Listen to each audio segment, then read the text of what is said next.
At the early part of World War II in 1940, only about 350,000 men enlisted in the United States Army. But after the attack on Pearl Harbor in 1941, the amount of men that enlisted rapidly increased to over 3 million in 1942. Out of these 3 million men, many joined the Army, Air Force, and the Navy branches, as well as just the regular Army. Propaganda played a large role in getting young men to enlist in the armed forces. It helped get Americans out of factories and onto the battlefield.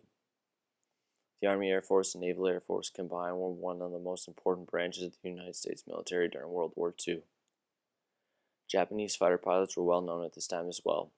They were determined and well-trained pilots who had only one mission: to kill Americans. Earl Bach was an upcoming pilot into the 19th Fighter Squadron, 318th Fighter Group.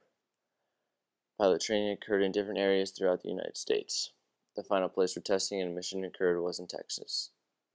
In San Antonio, Bach went to another aviation cadet center to continue training for war. From there, his final test was in Sikeston, Missouri. Only 70 men passed out of around 140. He was one of them. So, those who passed their exams went down to Mission, Texas for the Advanced Flight School to get their wings and get out into combat in the Pacific. The 19th Fighter Squadron of the 318th Fighter Group was one of the many fighter squadrons fighting in the Pacific. The squadron was based in Oahu in 1941 when the Japanese attacked Pearl Harbor. The squadron suffered 6 casualties during the attack, but no fatalities.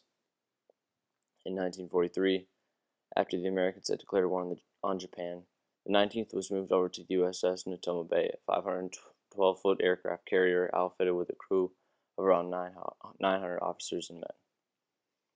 After loading the 37 P-47 Thunderbolts onto her deck, the Natoma Bay departed Pearl Harbor on the 5th of June en route to the Marianas. The Natoma arrived off the coast of Saipan on June 19th. The 19th flew night and day missions, strafing and using general-purpose bombs and rockets to support the advancing U.S. ground troops.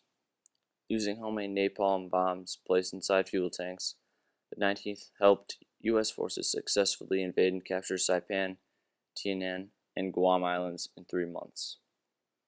The squadron's mission then changed to long-range bomber escort missions to nearby Pagan Island and Iwo Jima. The squadron then relocated to Okinawa, where the first of the 19th pilots were awarded their ACE rating. In August 1945, after numerous aerial victories and assorted bombing missions, it participated in the Japanese surrender on the USS Missouri. After the war ended, on the 12th of January 1946, the 19th Fighter Squadron was inactivated. Then, after 35 years, in 1981, the 19th was reactivated for one mission. Afterwards, it was yet again put aside until 1994. It has been active since then and has completed many missions and operations in Iraq and Afghanistan.